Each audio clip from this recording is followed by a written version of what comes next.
সূরার নাম হলো আল আনকাবুত, আয়াত নাম্বার 45। বলেন তো কি সূরা বললাম?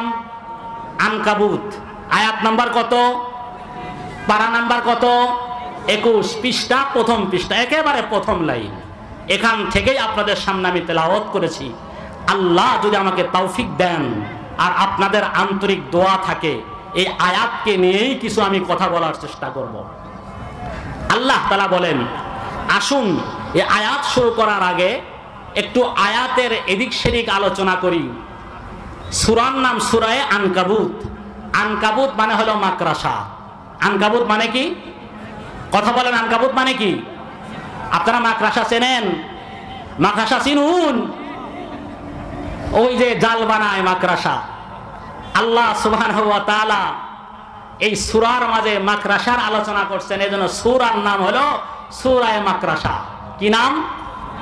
আল্লাহ তাআলা সূরা বাকারার মধ্যে গরুর আলোচনা করছেন, বাকারাতুন মানে গাভী, এজন্য সূরার নাম হচ্ছে সূরাতুল বাকারা।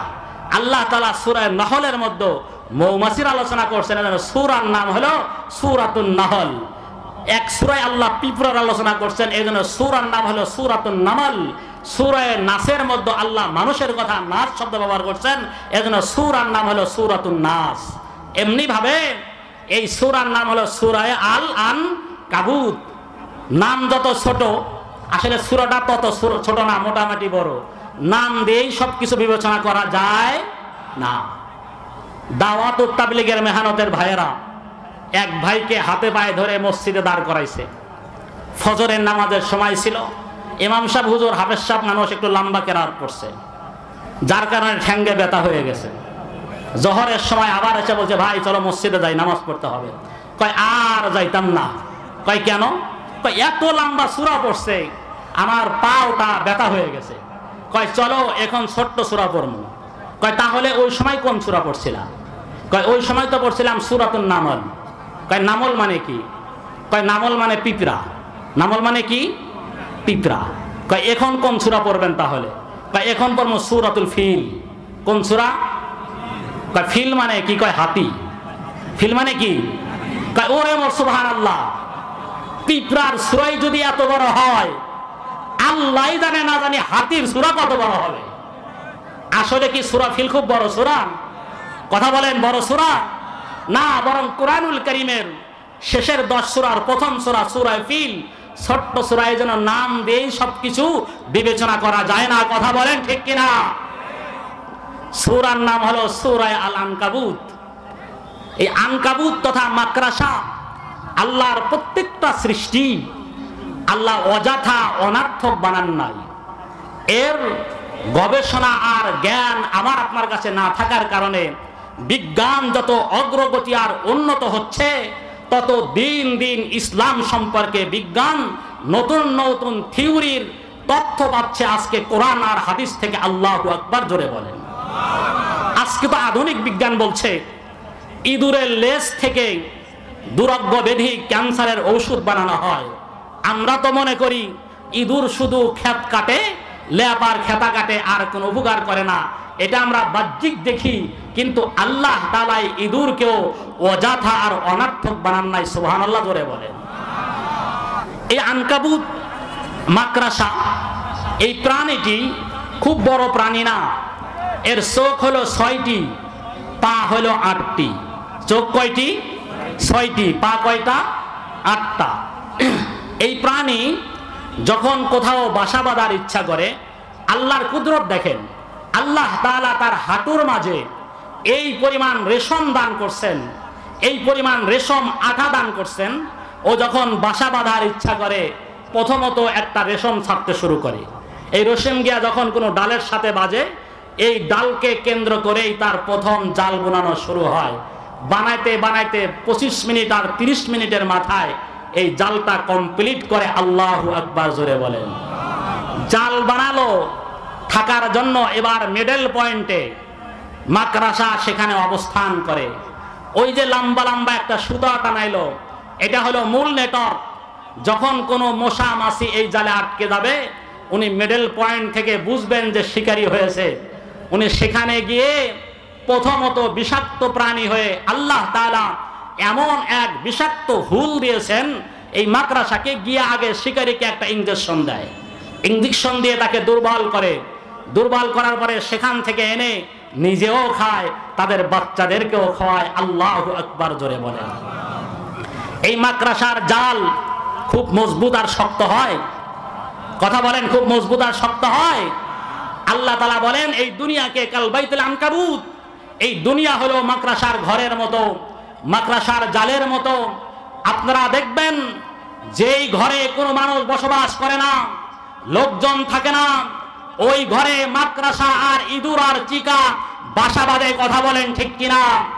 যেই জমিনে আলেম উলামা পীর মাশায়েখ হক কথা বলতে পারে না, ওই জমিনে নাস্তিকার মুরতাদ নামক মাকড়াসার মতো পৃথিবীতে বাসা বাঁধে। ঠিক কথা ঠিক কিনা? সম্মানিত সুধী, ঘরের মালিক যখন ঝাড়ু নিয়ে একটা বাড়ি মারে, মাকড়াসার জাল ভেঙ্গে তছনছ হয়ে যায়। কথা বলেন ঠিক কিনা? যখন তাওহীদি জনতা, উলামায়ে কেরাম, মুসলিম জনতা যখন আল্লাহু আকবার বলে জমিনে তাকবীর দিয়েছিল, নাস্তিকার মুরতাদের জালগুলো মাকড়াসার জালের মতো সাথে সাথে ধূলিসাৎ হয়েছে। কথা বলেন ঠিক কিনা?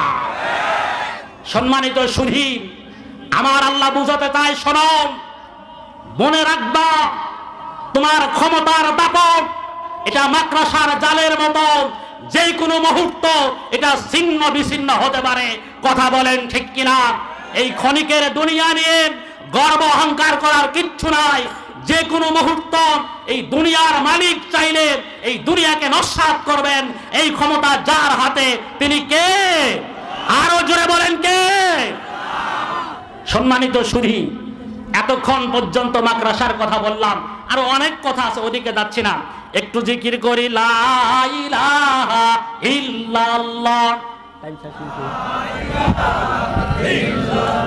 মাঝখানে দেবেন না,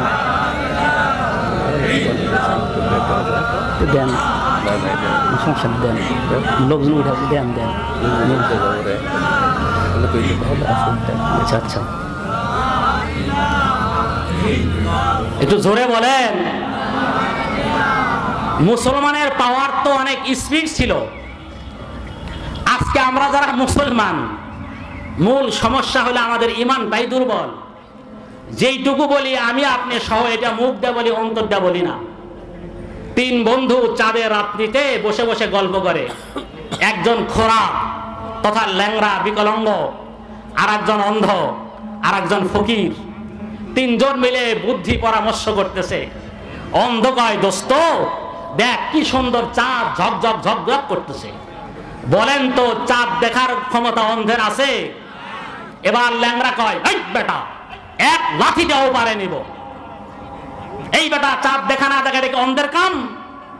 ল্যাংড়া কয়, এক লাঠি দেওয়া পারে নিব, ও লাঠি দেওয়ার ক্ষমতা আছে? কথা বলেন আছে? এবার ফকির কয়, মার লাঠি, টাকা 2-1 লাখ লাগে আমি দিব। একটাও অন্তরের কথা না, প্রত্যেকটাই মুখের কথা। কথা বলেন ঠিক কিনা? আরো জোরে বলেন ঠিক কিনা? মুসলমানের অন্তর আর মুখ যেদিন এক হবে, ওই মুসলমানকে সবাই ভয় পাবে। কথা বলেন ঠিক কিনা? আজকে আমাদের ভিতরে ইমান ওই রকম জায়গা পায় না। কেচ্ছা মনে পড়ছে, আপনারা ফুটবল দেখছেন? ফুটবল কয়, হুজুর শুধু দেখছি না, সব জানি। এর নিয়ম কানুন হলো, একটা বল, তাকে লাঠি দেওয়ার কিছু আদব কায়দা আছে, নিয়ম কানুন আছে। কোনো প্লেয়ার যদি ভুল করে তাকে সতর্ক করা হয়, এরপরে ভুল করলে মাঠ থেকে আউট করা হয়। কথা বলেন ঠিক কিনা? এই কথা বলেন ঠিক কিনা? একটা ফুটবল লাঠিদার যদি আদব কায়দা থাকে, ওয়াজ মাহফিলের কোনো আদব কায়দা নাই। বল এ পা থেকে ও পা, এমন করতে করতে এক পর্যায়ে বল উড়ে গিয়ে এক বুড়ো মানুষের কোলের মধ্যে পড়ছে। পুরা দল কয়, চাচা এই যে লাঠি আর ভেদা আর সহ্য হয় না, 22 জন মিলে আমারে লাঠি দেয়। কয়, তোরে তো লাঠি দিবেই, কারণ তোর দোষ আছে। কি আছে? কথা বলেন, কি আছে? কয়, আমার কি দোষ? কয়, দোষ হলো তোর ভিতরে খালি, তোর ভিতরে কিছু নাই, এটাই তোর দোষ। কয়, তাহলে কি করতে হবে? কয়, ভিতরে কিছু তার কাটা আর কিছু গজাল ঢুকা, তাহলে লাঠি দিলে ব্যথা পেলে যে কেউ তোকে লাঠি দিবে না। ও মুসলমান, আজকে আমরা যারা মুসলমান আমরা হলাম বলের মতো, ভিতরে খালি। এই জন্যই তো যে কেউ আমাদেরকে লাথি দিতে চায়। আমরা যদি মুসলমানের মতো মুসলমান হতে পারতাম, ইতিহাস আপনারা পড়ে দেখুন, বদরের প্রান্তরে আল্লাহ সুবহানাহু ওয়া তাআলা অল্প সংখ্যক সাহাবার মাধ্যমে মুসলমানদেরকে বিজয় দান করেছিলেন। কথা বলেন ঠিক কিনা? ওই যে সেই শাহজালাল রহমাতুল্লাহ আলাইহি বাংলাদেশে গৌর গোবিন্দের বিরুদ্ধে, গৌর গোবিন্দ যখন জানতে পারল শাহজালালের বাহিনী আসছে, সুরমা নদী থেকে ডিঙ্গিগুলো নৌকাগুলো অপসারণ করেছিল, ডুবে দিয়েছিল। হযরতে শাহজালাল যখন গিয়ে দেখে একটা নৌকা নাই, ডিঙ্গি নাই, সাথীদেরকে বলল, ভয় পেও না, চিন্তা করো না, তোমরা আল্লাহু আকবার বলে জায়নামাজ বিছিয়ে রওনা দাও। ইতিহাস সাক্ষী, সুরমার উত্তাল তরঙ্গমালা মুসলমানদের যাত্রা রোধ করতে পারে নাই। আল্লাহু আকবার বলে যখন ধ্বনি দিয়েছিল, গৌর গোবিন্দর বাতিলের মস্তক সেদিন থরথর করে কেঁপেছিল। আল্লাহু আকবার করে বলেন।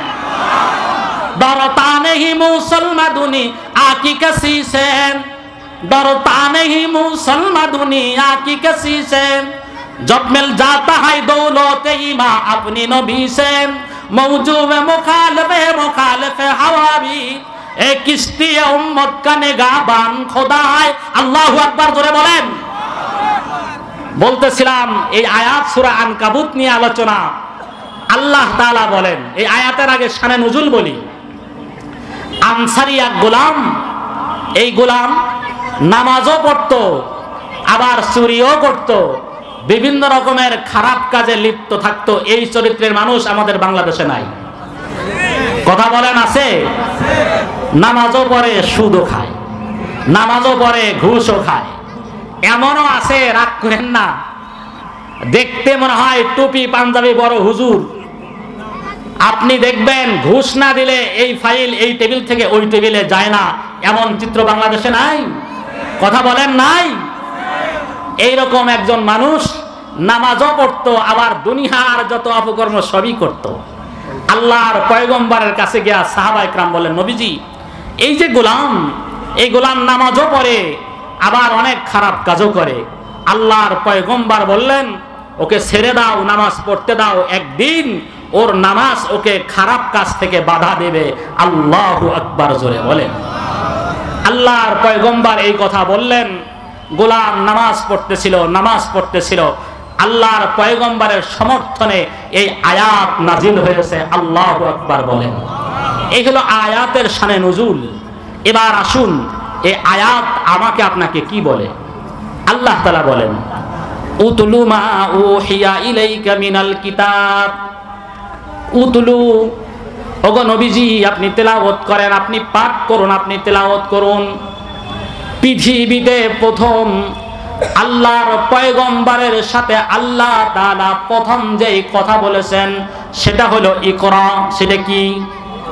জোরে বলেন কি? ইকরা শব্দের মাধ্যমে আল্লাহর পয়গম্বরের সাথে জিবরাইল আলাইহিস সালাতু ওয়াস সালাম প্রথম কথোপকথন শুরু করেছেন। আল্লাহ বলেন, উতলু, আপনি তেলাওয়াত করুন, মা উহিয়া ইলাইকা, ওগো নবী আপনার প্রতি যা প্রেরণ করা হয়েছে আপনি তেলাওয়াত করে করে উম্মতকে শোনায়া দেন। ও মুসলমান বন্ধু, আমার আপনার পয়গম্বরকে আল্লাহ তাআলা তেলাওয়াত করে উম্মতকে শোনাতে বলছেন। মুসলমান বন্ধুরা রে আমার, কোরআনুল কারীমের তেলাওয়াত কিন্তু মুসলমানের ঘর থেকে দিন দিন কিন্তু বিদায় নিচ্ছে। কথা বলেন ঠিক কিনা? আমার বয়স খুব বেশি না, আমার এই চোখে দেখেছি সকালবেলা যখন ফজর নামাজ পড়ে গ্রাম দেশের মধ্যে হাঁটা হতো, আমাদের গ্রাম দেশের মা বোনেরা কোরআন বেশি শুদ্ধ করে পড়তে পারতো না বটে, কলকাতা সাফা কোরআনুল কারীমের তেলাওয়াত তারা করত, গুনগুন গুনগুন করে ঘর থেকে আওয়াজ আসতো। কথা বলেন ঠিক কিনা? কিন্তু যুগের পরিবর্তন হতে হতে, সময় পরিবর্তন হতে হতে আজকে এমন হলো মুসলমানের ঘর থেকে সকালবেলা কোরআনের তেলাওয়াত আসে না, বরং মুসলমানের ঘর থেকে গান বাদ্যর আওয়াজ বাহিরে আসে। কথা বলেন ঠিক কিনা? আমার আপনার পয়গম্বরকে আল্লাহ তাআলা বলতেছেন, নবী গো, আপনি কোরআনুল কারীমের তেলাওয়াত করে করে মানুষকে শোনান। কোরআন শুনলে ঈমান বাড়ে। কি বাড়ে? আর জোরে বলেন, কি বাড়ে? ঈমান বাড়ে। আল্লাহ রাব্বুল আলামিন সূরা আনফালের মধ্যে বলেন, ইন্নামাল মুমিনুনা আল্লাযীনা ইযা যুকিরাল্লাহু ওয়াজিলাত কুলুবুহুম ওয়া ইযা তুলিয়াত আলাইহিম আয়াতুহু যাদাতুহুম ঈমানা। আল্লাহু আকবার বলেন। মুমিনের সামনে যখন আল্লাহর নাম নেওয়া হয়, মুমিনের হৃদয় আত্মা কেঁপে ওঠে। যখন কোরআনের তেলাওয়াত করা হয়, মুমিনের তখন ঈমানের পাওয়ার বাড়ে। আল্লাহু আকবার জোরে বলেন। কোরআন শুনলে ঈমান বাড়ে, গান শুনলে ঈমান বাড়ে না কমে? আরো জোরে বলেন, বাড়ে না কমে? আমাদের দেশের এক শ্রেণীর মানুষ আছে, তারা বলে, হুজুর আপনারা কোরআন হাদিস পড়ে পড়ে মানুষের মন নরম করেন, আমরাও গান গায়া গায়া মানুষের মন নরম করি। মুসলমান বন্ধুরা আমার, তারা আরো এগিয়ে গিয়ে বলেন, যেমন গানের দ্বারা মন নরম হয়, কোরআনের দ্বারা মন নরম হয়। নরম হলেই তো হলো, সমস্যা কোথায়? সমস্যা আছে কিনা জোরে বলেন। বাস্তব উদাহরণ দিই, চিরা দেখবেন, চিরা পানি দিলেও ভিজালে নরম হয়, পেশাব করে দিলেও নরম হয়, হয় কি হয় না? কিন্তু পানি দিয়ে নরম করা আর পেশাব করে নরম করা দুটা এক না আলাদা? আরো জোরে বলেন, এক না আলাদা? গান গায়া মন গরম করা দম করা তেমন, পেশাব করে চিরা ভিজায়া নরম করা যেমন। কথা বলেন ঠিক কিনা? আরো গানের কত সাইজ, কত রকমের সাইজ গানের মধ্যে। গান যদি এমন হয়, কিছু গান তো এমন যেটা ঈমান বিধ্বংসী। কেরামান কাতিবিন, রোজ হাসরের দিন আল্লাহর কাছে যদি করে অভিযোগ, আমি বলবো দুনিয়ায় ছিলাম খাজা বাবার লোক। কি করবেন? সুবহানাল্লাহ, নাউজুবিল্লাহ। প্রিপারেশন নিয়ে রাখছে, কিয়ামতের ময়দানে বলবে উনি ছিল খাজা বাবার লোক। মিয়া, তোমার খাজার খবর থাকবে নাকি? এই খবর আগে নাও। আবার একদল কয়, বাবা পাগল আমি পাগল, সব পাগলের মেলা রে, সবাই মিলা পাগল হইলাম রে। বাপও পাগল, ও পাগল, পাগল ছাগলের দাম শরীয়তে নাই। কথা বলেন ঠিক কিনা? আরো কত রকমের কথা, আল্লাহ হেফাজত করুক। আমার মরণের কালে ঢোলবাসি বাজায় তরিকার ভাইও, আমি বললে ঢোলবাসি বাজায়। কি করবেন? সুবহানাল্লাহ, নাউজুবিল্লাহ। কালেমা কালামো ভাই, কোনো কিছুর দরকার নাই। নাউজুবিল্লাহ জোরে বলেন। আমার মরণের কালে ঢোলবাসি বাজায় তরিকার ভাইও, আমি বললে ঢোলবাসি বাজায়। কত বড় শয়তান! শয়তানকেও হার মানাইছে। প্রত্যেকটা মানুষ চায় আমার মৃত্যুর সময় যেন ঈমান নসিব হয়। হিন্দু যারা হিন্দু, তারাও মনে করে মৃত্যুর আগে তুলসী গাছের নিচে নিলে, অনেক দেব দেবী তুলসী গাছের নিচে থাকে, এদের নজর পড়লে স্বর্গে যাবে। হিন্দুরা পর্যন্ত হোক সেটা তাদের তরিকা, তাদের পদ্ধতি, তাদের আপন জনকে মৃত্যুর সময় চাই যেন একটু দেবীদের নজর পড়ে যেন ওপারে জান্নাতে যেতে পারে। আর শয়তান মুসলমানের ঘরে জন্ম নিয়ে কয় মরণের সময় আমার কাছে ঢোলবাসি বাজায়ও। নাউজুবিল্লাহ জোরে বলেন। যাই হোক, আল্লাহ বলেন, আল্লাহ নবীকে বলতেছেন, নবী আপনি তেলাওয়াত করুন। এই তেলাওয়াত করলে কি হবে? আল্লাহর পয়গম্বর বলেন, মান ক্বারা হারফাম মিন কিতাবিল্লাহ ফালাহুল হাসানাত। কোন মানুষ যদি আল্লাহর কালাম থেকে একটি অক্ষর তেলাওয়াত করেন, ও মুসলমান, আমাদের দেশে একটা ছেলে যদি ক্লাস 1 থেকে নিয়ে 5 পর্যন্ত লেখাপড়া করেন, বাংলাদেশের আইন অনুযায়ী একটা সার্টিফিকেট দেওয়া হয়। এই সার্টিফিকেট দেওয়া পুলিশের চাকরি পাওয়া যায়। কথা বলেন। 5 এর সার্টিফিকেট দেওয়া পাওয়া যায়। ম্যাট্রিক পাস করার আগ পর্যন্ত অনুমতি নাই। কথা বলেন ঠিক কিনা? যদি ম্যাট্রিক পাস করতে না পারে 10 বছরের লেখাপড়া ব্যর্থ। কথা বলেন ঠিক কিনা? কিন্তু কোরআনুল কারীমের কোন পড়া যদি কোন ছেলে যদি প্রথম দিন মাদ্রাসায় ভর্তি হয়ে যদি আলিফ বা তা সা জিম এই কয়েকটা অক্ষর তেলাওয়াত করলাম, আল্লাহর পয়গম্বর বলেন প্রত্যেকটা অক্ষরের বিনিময়ে তার আমল নামায় 10টি করে নেকি হবে। সুবহানাল্লাহ। কুরআনুল কারীমের বিদ্যা এমন এক বিদ্যা, যেই বিদ্যা বুঝে পড়লেও সওয়াব, না বুঝে পড়লেও সওয়াব, কিন্তু বুঝে পড়লে সওয়াবটা একটু বেশি হবে। কথা বলেন ঠিক কিনা? কুরআনুল কারীম তো কোনো রবীন্দ্রনাথের রচিত নয়, নজরুল ইসলামের কোনো কবিতা নয়। বন্ধুরে, না বুঝেও যদি কোনো মানুষ যদি কুরআনুল কারীম তেলাওয়াত করেন, আল্লাহ রাব্বুল আলামিন তার আমল নামায় অনেকগুলো সওয়াব দিবে। সুবহানাল্লাহ। জোরে বলেন। উতলু মা উহিয়া ইলাইকা মিনাল কিতাব। এই কিতাব তো সেই কিতাব, যুগে যুগে কোরআনকে নিয়ে বিধর্মীরা চ্যালেঞ্জ ছুড়েছেন। বন্ধুরে, একটু কিছুদিন আগের একটা তথ্য শোনাই।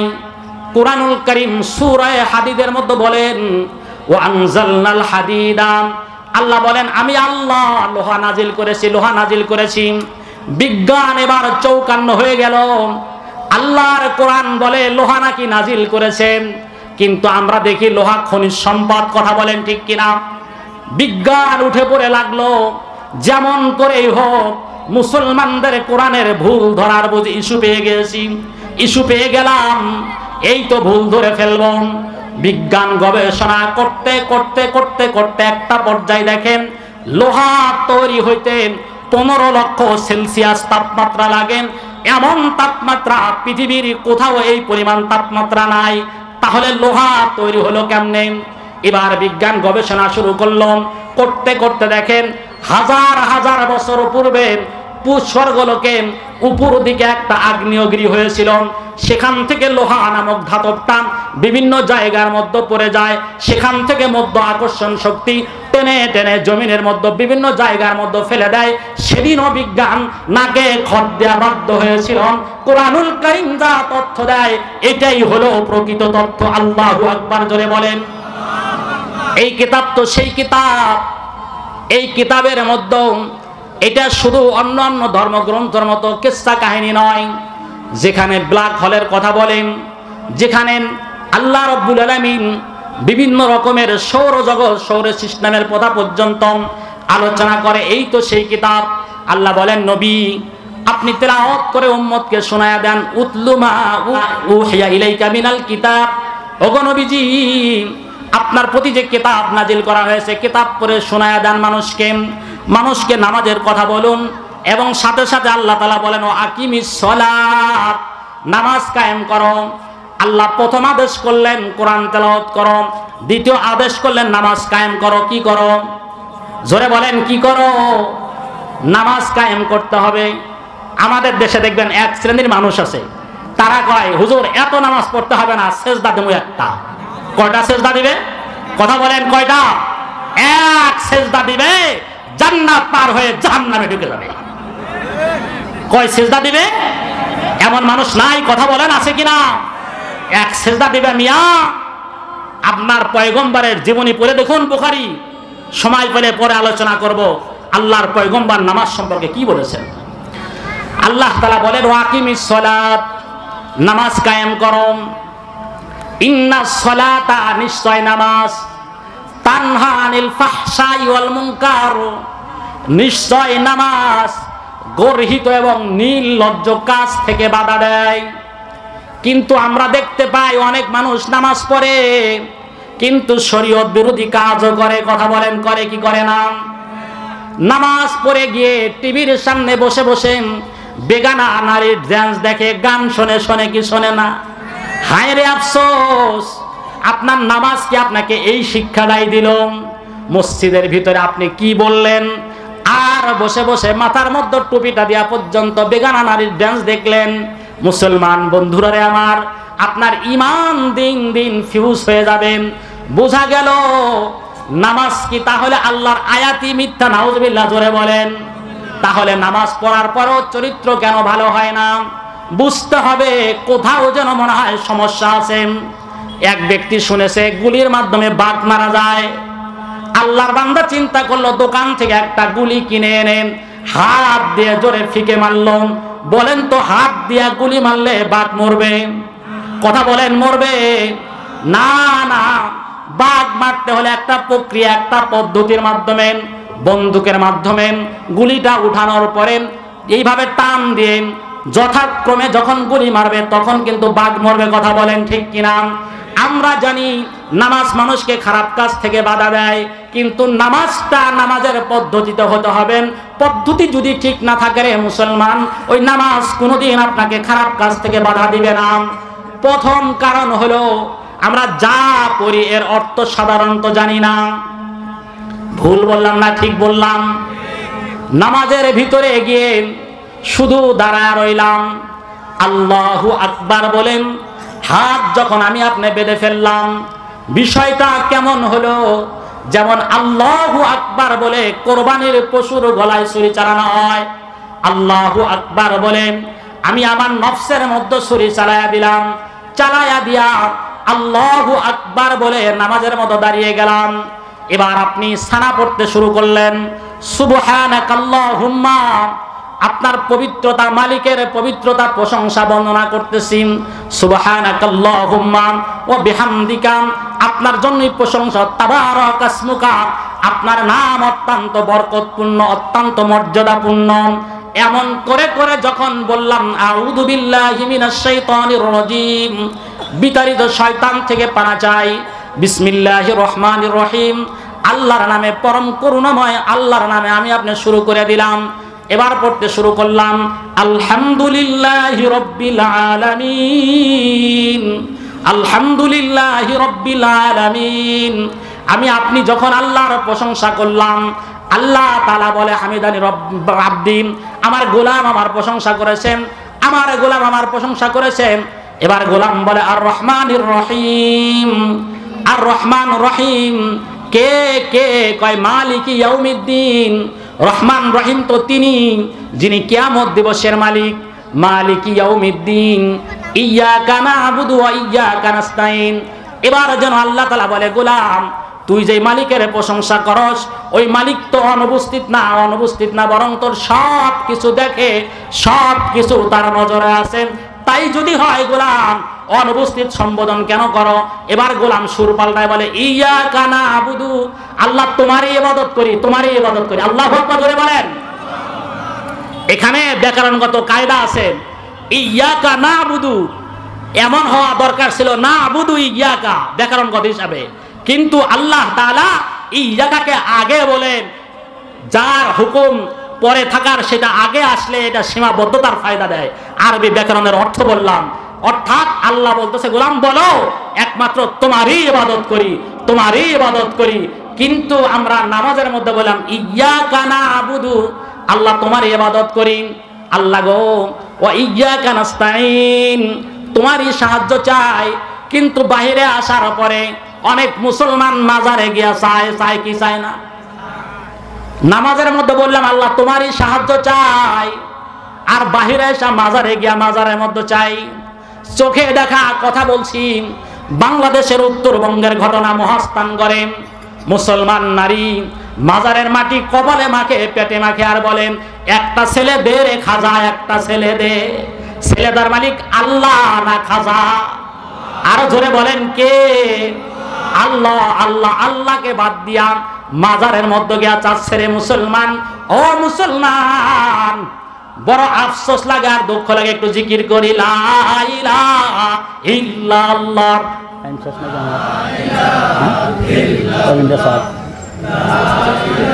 আচ্ছা লা ইলাহা ইল্লাল্লাহু মুহাম্মাদুর রাসূলুল্লাহ সাল্লাল্লাহু আলাইহি ওয়াসাল্লাম। মুসলমান বন্ধুরা আমার, কথাই কথা মনে পড়ে না, বলে পারছি না। এক হিন্দুর বাচ্চা প্রসাদ নিয়ে আমার মন্দিরের দিকে যায়।